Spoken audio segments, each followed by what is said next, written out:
जानिए देवानंद और चंकी पांडे की जीवन की कुछ अनसुनी कहानियां। भारत एक ऐसा देश है जहां पर हर वर्ग को एक सामान्य मान्यता दी गई है। आज हम बात करने जा रहे हैं भारत के सबसे महत्वपूर्ण तबके बारे में जो आजकल बहुत ही ज्यादा चर्चा में है। हम बात कर रहे हैं भारतीय सिनेमा की। बीते कुछ दिनों से भारतीय सिनेमा की छवि ऐसी बना दी गई है कि आम लोग उसकी तरफ देखना पसंद नहीं कर रहे हैं।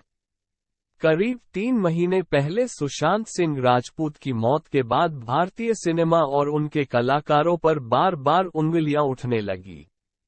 लेकिन ऐसा बिल्कुल भी नहीं है कि भारतीय सिनेमा में सभी लोग एक जैसे हो। कई ऐसे अभिनेता हैं जिन्होंने हमें सदैव एंटरटेन किया है, चाहे हमारे देश के पहले सुपरस्टार राजेश खन्ना हो या फिर 50 के दशक के देवानंद, जिन्हें लोग इतना पसंद करते थे कि उनके ऊपर व्हाइट कोट पेंट सरकार बैन कर दिया था।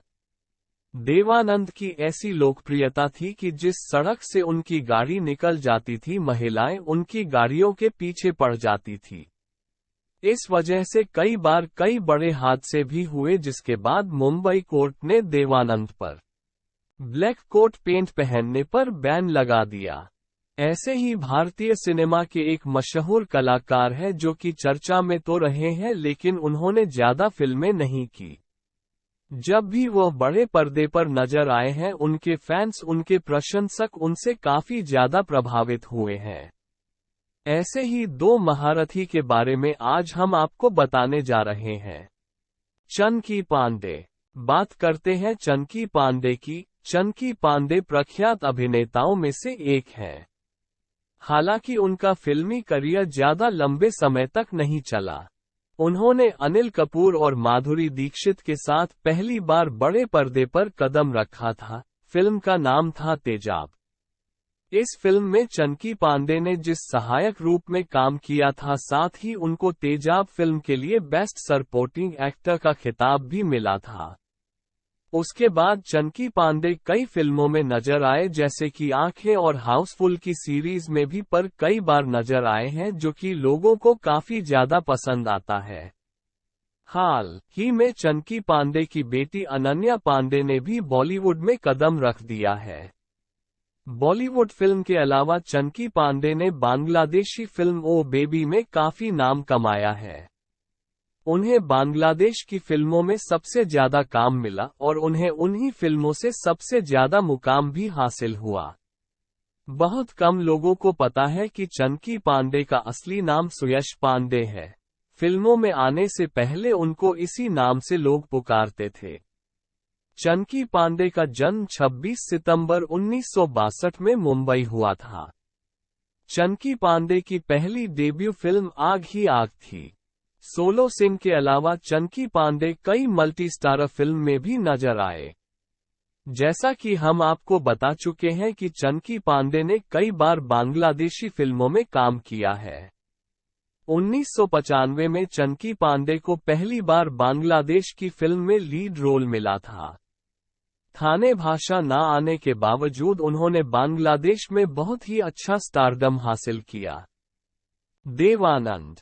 हिंदी फिल्मों के सुपरस्टार रहे देवानंद अपने समकालीन एक्टरों में हमेशा अलग थे। उनकी अदाकारी का हर कोई कायल था। भारत सिनेमा में कई हीरो आए और कई हीरो गए, लेकिन आज तक देव साहब की टक्कर का कोई भी नहीं आया। देव आनंद को हिंदी सिनेमा का लीजेंड कहा जाता है। 26 सितंबर को देव आनंद की बर्थ एनिवर्सरी है। इसी दिन 1923 में देव साहब का जन्म पंजाब के गुरदासपुर में एक मध्यम वर्गीय परिवार में हुआ था। देवानंद अपने जमाने के सबसे ज्यादा फैशनेबल आइकन माने जाते हैं। देवानंद को लेकर कई किस्से मशहूर हैं, लेकिन इन सबसे ज्यादा मशहूर है उनका कोट पैंट पहनना। जब भी देवानंद काला कोट पेंट पहनकर बाहर निकलते थे तो लड़कियां छतों से गिर जाती थी या फिर आत्महत्या कर लेती थी। इस वजह से कोर्ट ने उनके काले कोट पहनने पर बैन लगा दिया था। व्हाइट शर्ट और ब्लैक कोट में देवानंद बेहद खूबसूरत लगते थे। दर्शकों के दिलों में 6 दशक तक राज करने वाले देव आनंद को एक एक्टर बनने के लिए काफी ज्यादा मुश्किलों का सामना करना पड़ा था। दिलचस्प बात यह है कि जब देव आनंद मुंबई पहुंचे तब उनके पास मात्र 30 रुपए थे। देव आनंद ही एक ऐसे एक्टर थे जिनकी दीवानगी हर किसी के सर पर चढ़कर बोलती थी। दरअसल देवानंद का असली नाम धर्मदेव किशोरीमल आनंद था। उन्होंने अंग्रेजी साहित्य में स्नातक 1942 में लाहौर से किया था। इसके बाद भी देवानंद आगे पढ़ना चाहते थे, लेकिन उनके पिता ने बोल दिया था कि उनके पास पढ़ाने के लिए पैसे नहीं है। इन सब परेशानियों के कारण देवानंद ने पढ़ाई छोड़कर नौकरी की तरफ रुख कर लिया और वह नौकरी करने लगे और यहीं से देवानंद का बॉलीवुड की तरफ सफर शुरू हो गया। 1943 में अपने सपनों को साकार करने के लिए जब वह मुंबई पहुंचे तब उनके पास मात्र 30 रुपए थे और रहने के लिए कोई ठिकाना नहीं था। जब देवानंद मुंबई पहुंचे तो उन्होंने मुंबई के रेलवे स्टेशन के पास एक सस्ते से होटल में कमरा किराए पर लिया। उस कमरे में देवानंद के अलावा 3 लोग और रहते थे।